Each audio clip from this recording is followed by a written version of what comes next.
वक्फ bill जो JPC में आया था, ज्वाइंट पार्लियामेंट्री कमेटी में, उसमें कमियां देखते हुए संपूर्ण विपक्ष ने कुछ संशोधन दिए थे और सरकार ने एक नहीं माना। अगर उसी स्वरूप में आएगा तो ये भारत के संविधान की मूल भावना के खिलाफ होगा, ये देश की एकता और अखंडता के खिलाफ होगा। शुरुआत हुई है, अभी मुस्लिम वक्फ बोर्ड आया है, कल दूसरे अल्पसंख्यक भाई हमारे हैं, सिख हैं, जैन हैं, ईसाई हैं, इनके सबके खिलाफ भी आएगा। जो भारत का स्थापित संविधान है उसके खिलाफ है ये, इसलिए इसका हम विरोध करेंगे। इसको लाने का मकसद है मोदी सरकार पूरी तरीके से हर मोर्चे पे असफल हो गई।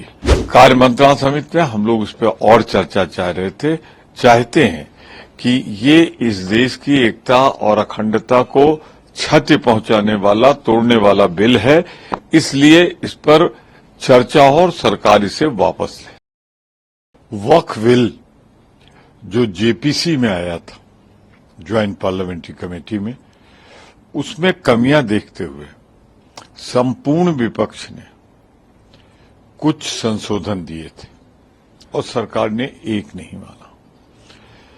अगर उसी स्वरूप में आएगा तो ये भारत के संविधान की मूल भावना के खिलाफ होगा, ये देश की एकता और अखंडता के खिलाफ होगा। शुरुआत हुई है, अभी मुस्लिम वक्फ बोर्ड आया है, कल दूसरे अल्पसंख्यक भाई हमारे हैं, सिख हैं, जैन हैं, ईसाई हैं, इनके सबके खिलाफ भी आएगा। तो जो भारत का स्थापित संविधान है उसके खिलाफ है ये, इसलिए इसका हम विरोध करेंगे, क्योंकि इसको लाने का मकसद है मोदी सरकार पूरी तरीके से हर मोर्चे पे असफल हो गई। और आज ही कल में अमेरिका भी जा रहा है टैरिफ की घोषणा करने।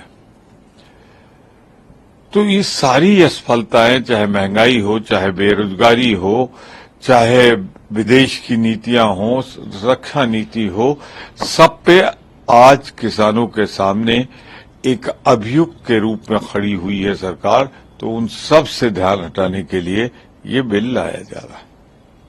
सर, वक्फ संशोधन बिल पर नीतीश कुमार और चंद्रबाबू नायडू का समर्थन आप लोग हासिल नहीं कर पाए। हम उनका समर्थन मांग भी नहीं रहे और न मांग रहे थे। वो उनकी सरकार में शामिल है मोदी जी के, उन्हें फैसला लेना था कि असंवैधानिक जो संविधान के विरुद्ध कदम उठाया जा रहा है, जो सिर्फ अल्पसंख्यक को चोट नहीं पहुंचाएगा, देश के संविधान को चोट पहुंचाने वाला बिल है, तो उसमें वो फैसला करें क्या मोदी सरकार के इस पाप में वो भागीदार बनेंगे। फैसला उनको करना है। तो सरकार का कहना है कि अगर विपक्ष सकारात्मक है तो संसद में बिल पर चर्चा के लिए सरकार ने समय दिया। सरकार समय नहीं देती है, ये समय सर्वदलीय बैठक में कार्य मंत्रणा समिति में तय होता है। अभी 8 घंटे तय हुआ है लोकसभा में और राज्यसभा में।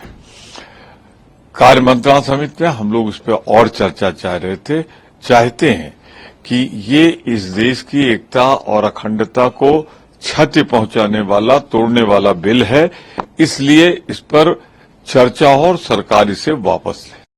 अगर आप ताज़ा खबरों के साथ हमेशा जुड़े रहना चाहते हैं तो अभी हमारे YouTube चैनल पंजाब केसरी दिल्ली को सब्सक्राइब करें। साथ ही Facebook और Instagram पर भी हमें फॉलो करना ना भूलें। आपका समर्थन ही हमारी ताकत है। धन्यवाद।